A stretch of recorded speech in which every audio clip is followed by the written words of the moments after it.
Hey everyone, today I want to break down how much exactly I have spent on my Volkswagen ID.4 repair. First day since I own it, I have tracked every single expense in my Excel, and here's a few pictures. And the car was made in 2024 in May, I reckon, and the first registration was in September, and soon it was crash damaged, and the next year 2025 in June I have bought it, and it's barely new, 3,000 kilometers on the odometer reading, 15 for the car itself, insurance, registration 2, that stands for technical inspection of the car, and that would be government support for the pure electric car. And the biggest expenses was the body alignment, hood, fender and rear doors. Separately they costed me 500 for the front bumper, rear doors 550, hood 500 and front fender 250. Now I must say all the body parts was same color, it's LC7A. Another big expense was the airbags, so totally they costed me 1,170. And let's break down the expense.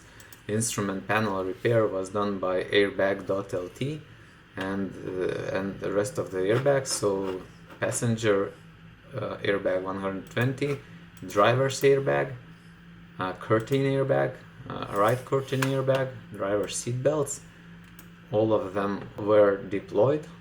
I don't know why, because only the driver was in the car, and that tensioner, also seat belt tensioners were deployed. Winter wheel set, that's another expense. I reckon I have found a really good deal. It came with the tires for 400 euros. That's the OBD charger. Tow bar hitch costed me, this is the whole complete, and it's 500. So modular, wiring harness and tow bar hitch, 500 for that. And I'm still struggling to program it in because it's SFD end-to-end coded, and it's quite expensive. Maybe I need to sell this kit and buy a whole new kit, because original car didn't have tow bar hitch, and that makes a little bit of trouble for me to code it in. Okay, so that's parts list, and that's for Distronic sensor, and that's for some other parts. I don't really know exactly for what, and this is Distronic calibration and switching of the component protection, and this is for same Distronic sensor, but I need to return it because it was like different code. The guy couldn't code it in because it was for older car. Yep. And that was Diagnostics and restoring the refrigeration. I didn't bolt one few screws, and it turned out it was just diagnostic, and I needed to repeat the procedure. And that's for the CO2 refrigerant. Yes, some expenses for the fuel.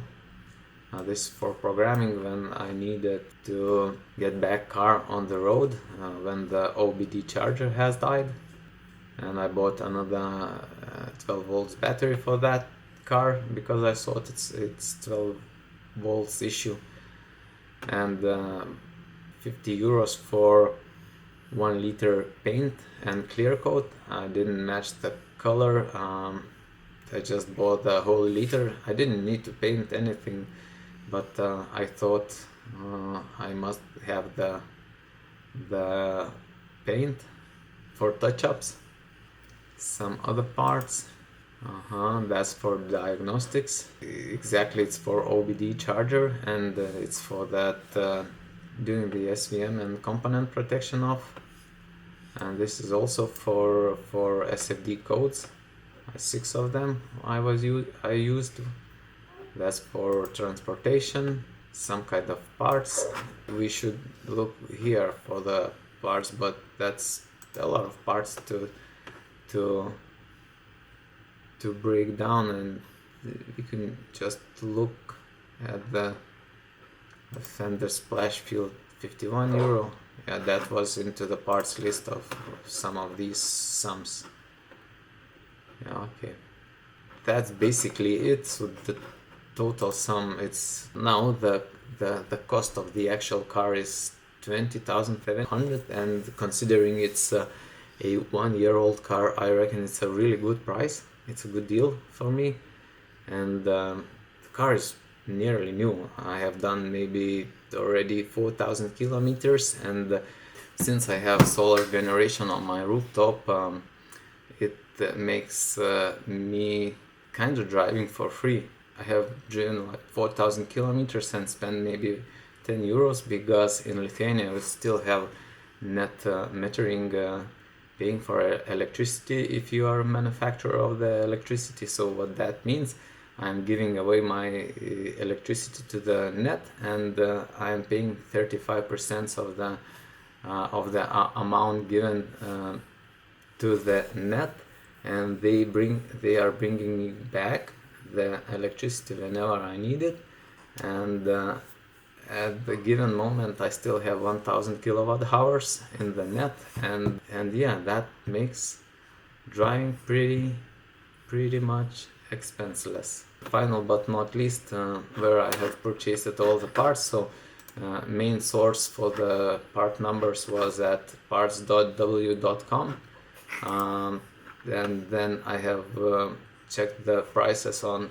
e.rentoma.lt, and then the second source was GTV noise.lt, and the main source for the used parts was rr.lt. They are quite good. They are giving warranty for the parts, and yeah. So if you have any questions, feel free to ask, and I hope you found it interesting, my breakdown, and thanks for watching, and bye for now.